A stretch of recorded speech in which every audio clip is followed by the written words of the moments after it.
SCP-669 Object Class Safe. SCP-669 is a sphere of radius 2.6 centimeters, resembling a large berry. When inactive, SCP-669 weighs approximately 560 grams.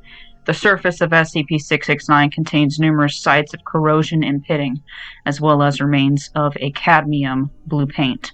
The surface temperature of SCP-669 appears to vary between 32.1 and 33.8 degrees Celsius. This appears independent of the temperature and thermal conductivity of the surroundings.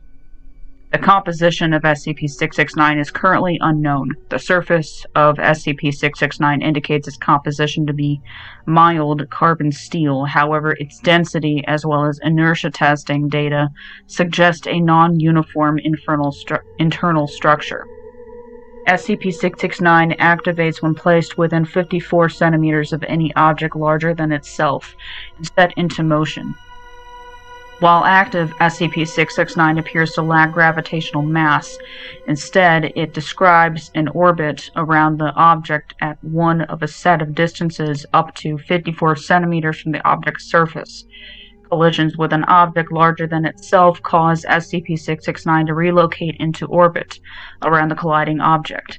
If SCP-669 is exposed to a suitable light source of sufficient brightness, it proceeds to move into the next further orbit. If no such orbit exists, SCP-669 will either deactivate or proceed to fly at a tangent to its original orbit into colliding with another suitable object. Pushing SCP-669 into an orbit closer to an object it orbits requires a force of approximately 50 newtons and is accompanied by a brief photo emission of seemingly random frequency from SCP-669's surface. Recovery Log. SCP-669 was recovered from the depository of Istanbul Modern Art Museum on April 4, 1950.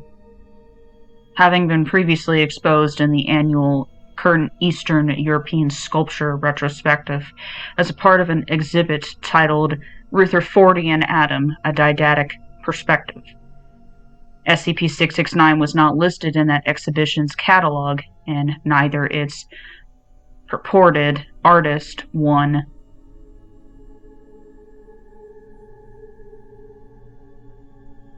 nor Lomonosov Makarenko Institute for Scientific and Political Education appear to figure in any official records.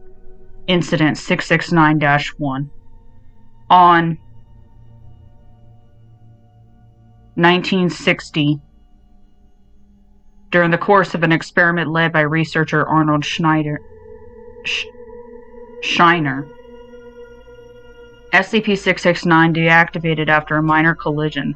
Within 15 seconds of reactivation, SCP-669 suddenly developed an electric field sufficient to strip electrons from objects within a radius of approximately half a meter, resulting in the death of researcher Scheiner and extensive damage to electronic devices in the laboratory and adjacent areas. Containment procedures updated. Footnotes. 1. SCP-669 always orbits at one of a set of 4 to 9 discrete distances located in the range 0 centimeters to 54 centimeters. However, the precise values vary with every activation. 2. Visual records recovered indicate that the exhibit contained further instances of SCP-669 as well as an agglomeration of at least similar objects, none of which were recovered. Special Containment Procedures. SCP-669 is to be kept on Site-19. Any personnel to be granted access to SCP-669 must have completed a training session led by an individual with 2 out of 669 clearance.